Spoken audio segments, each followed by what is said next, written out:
अस्सलाम वालेकुम। आजकल माहौल में नमी का तनासब बहुत कम है और इसीलिए बर्ड्स में मुख्तलिफ जल्दी अमराज, आँखों और अमले तनफ़स की ख़राबी जैसे मसाइल आम होते जा रहे। लिहाजा जहाँ पे भी आपने बर्ड्स रखे हैं उनके लिए किसी न किसी मसनूई तरीक़ाकार को इस्तेमाल में लाते हुए माहौल में मुनासिब नमी का बंदोबस्त रखें, क्योंकि कुदरती तौर पे आजकल के दिनों में खुश्क मौसम की वजह से ये मुमकिन नहीं। अगर लंबे अरसे तक के लिए बर्ड्स कम नमी वाले माहौल में रहें तो उन पे ज़्यादा वायरसेस हमलावर होते हैं, क्योंकि वायरसेस कम नमी वाली जगह पे ज़्यादा अरसे के लिए अपना मस्कन बनाना पसंद करते हैं, ज़्यादा अरसा वहाँ पे ठहरते हैं। जैसे जैसे हवा में पानी के कतरों यानी ह्यूमिडिटी का तनासब कम होने लगता है, वैसे वैसे डिहाइड्रेशन यानी बर्ड्स के अजसाम में भी पानी की कमी होने लगती है। इसी मरहला पे नमी पे काबू पा लें तो बर्ड्स की जिस्मानी सेहत को ख़राब होने से बचाया जा सकता है। लेकिन अगर हमारी गैर जिम्मेदारी की वजह से ये सिलसिला तवील होता गया तो बर्ड्स में जल्द की खुश्की का आगाज़ होने लगता है,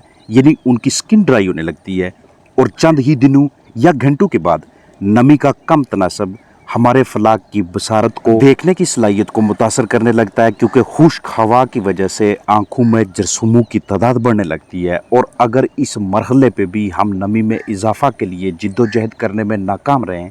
तो फिर मुसलसल कम नमी का तनासब सांस की नाली, हवा की थैलियों, फेफड़ों और निज़ाम तनफ़स के दीगर हिस्सों की खराबी का बायस बनने लगता है, जिसका सबसे ख़तरनाक नतीजा ये निकलता है कि हमारे बर्ड्स खाना पीना कम करने लगते हैं। यहीं से कमज़ोरी, यहीं से उनकी क़ुव्वत मुदाफ़त कम होने लगती है और इधर से ही इफलाक में अमवात का सिलसिला भी शुरू होने लगता है। मुनासिब तरीन नमी का तनासब 65 से 75% के दरमियान का होता है, लेकिन 50% से ज़्यादा नमी में भी बर्ड्स काफ़ी हद तक जिस्मानी सेहत बरकरार रखने की सलाहियत रखते हैं, बशर्ते कि ये सूरत लंबे अरसे तक ना रहे कि अब हमने 50-55 पे मेंटेन कर लिया है, यहीं पे रखेंगे, क्योंकि जितनी ज़्यादा देर वो स्ट्रगल करेंगे, जितना ज़्यादा अरसा वो इसी नमी पे रहेंगे, उतनी उनकी सेहत के मुतासर होने के ज़्यादा इम्कानात होते हैं। जितनी जल्दी हो सके नमी को 65% के करीब या इससे ऊपर ले जाने की कोशिश की जाए, और अगर नमी 30% से कम होने लगे तो इंतहाई मुख्तसर मुद्दत में फलाक की कारकर्दगी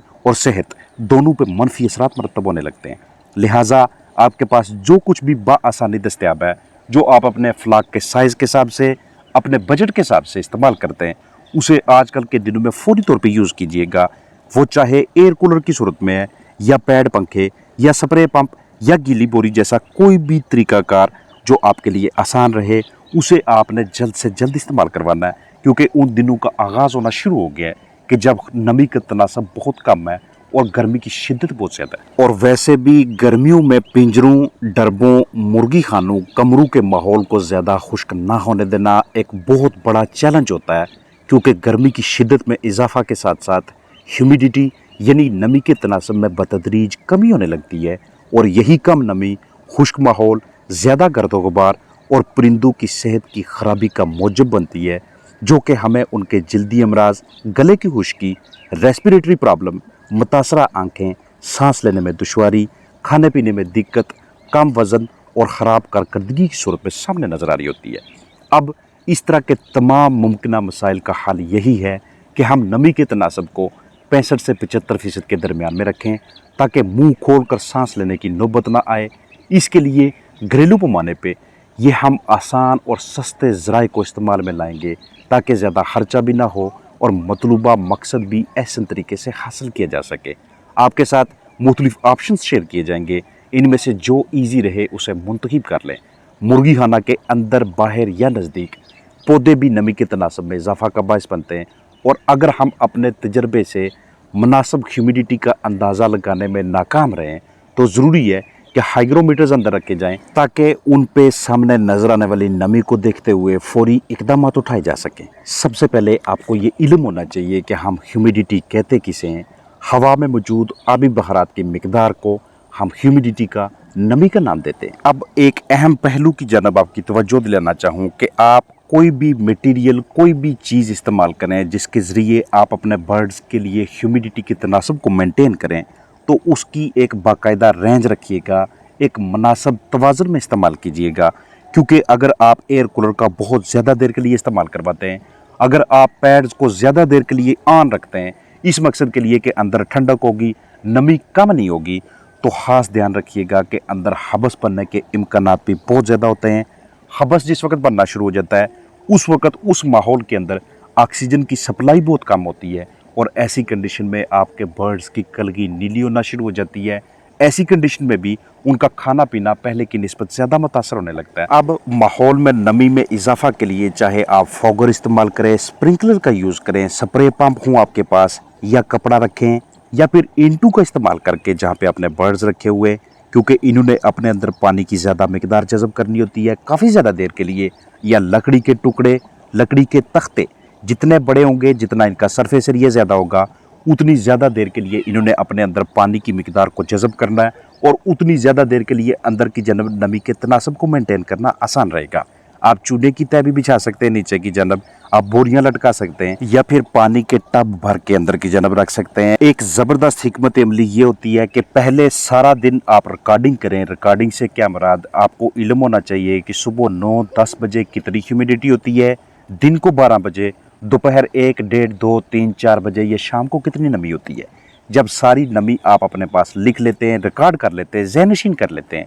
तो अगले दिन आपने उन औकात से पहले पहले स्प्रे कर देना है, या फिर वाटर कूलर चला देना है, या आपके पास एयर कूलर है, या कोई इसका मतबादल आपके पास है। क्योंकि अब आप बाकायदा प्लानिंग के तहत चल रहे हैं, लिहाजा आप नमी को बहुत ज़्यादा बढ़ने नहीं देंगे, आप किसी भी कंडीशन में अंदर हबस ज़्यादा नहीं बनने देंगे। अदरवाइज अगर आपके पास कोई शेड्यूल ना हो और आपको इल्म ना हो कि किन औकात पे हमने एयर कूलर चलाना है, तो ऐसी कंडीशन में ज़्यादा नमी, ज़्यादा जरसों में ख़राब बिस्तर और आपके फ्लाक की सेहत भी मुतासर होने के इम्कानात मौजूद रहते हैं। और वो वाले हजरात के जिन्होंने बाहर की जनब पर्दे लगा के इस तरह का कोई मटीरियल आपके पास मौजूद है, उस पे पानी बखेर के अपने बर्ड के ना सिर्फ टेम्परेचर को मेंटेन रखना है, यानी कि उन्हें ठंडा रखना है, बल्कि उनके लिए नमी के तनासब को भी एक मतवाजन रेंज में बरकरार किए रखना है। तो उनके लिए ये इंतहाई मौजू है कि इस मटीरियल के ऊपर वो पानी फेंकें, जो भी उन्होंने कपड़ा, पर्दा, तरपाल कुछ भी साइड पे लगाया हुआ है, दिन के उन औकात में कि जिस वक्त सूरज की तपश ज़्यादा हो, जिस वक्त बाहर दर्जा हरारत बहुत ज़्यादा हो, लेकिन हवा में पानी के कतरों की तादाद बहुत कम हो। अब ये जितनी भी स्ट्रेटजीज आपके साथ शेयर की हैं, इनमें से किसको अप्लाई करना है, किसको आपने सेलेक्ट करना है, इसका दारोमदार इस बात पे होगा कि आपका मुर्गी खाना कितना बड़ा है, किस जगह पे मौजूद है, अंदर बर्ड्स कितने, और आपके इलाके में मौजूद आबो हवा में नमी का तनासब कितना कम से कम आता है और ज़्यादा से ज़्यादा टेम्परेचर कहाँ पे जाता है। और किसी भी बर्ड सेटअप पे सबसे ज़्यादा अहम चीज़, चाहे वेदर कोई भी हो, कोई भी सीज़न चल रहा हो, वहाँ की वेंटिलेशन होती है। जितना आप वेंटिलेशन को बेहतर कर लेंगे, उतना आप अपने फलाक के लिए मुनासिब ह्यूमिडिटी को मेंटेन करने का बंदोबस्त कर लेंगे। घरेलू सतह पे रखे चंद बर्ड्स वाले जो हजरात हैं, उनके लिए लाजम है कि इस तरह का कोई छोटा स्प्रे पंप मौजूद हो। जब भी इसके ज़रिए आपने पानी स्प्रे करना है, कोशिश कीजिएगा कि या तो इसमें ताज़ा पानी भर लें, और अगर आपके पास ठंडे पानी की या आइस की सहूलत मौजूद है तो उसे इस बोतल में शामिल करके दिन के उन औकात में अपने बर्ड्स के इर्द गिर्द मुर्गी खाना, पिंजरा पे स्प्रे करें कि जब नमी का तनासब बाहर की जानब कम होना शुरू हो जाए, तो यकीनी तौर पे आपकी जानब से आपके फलाक को, आपके बर्ड्स को भरपूर मुआवनत मिलती है। अस्सलाम वालेकुम।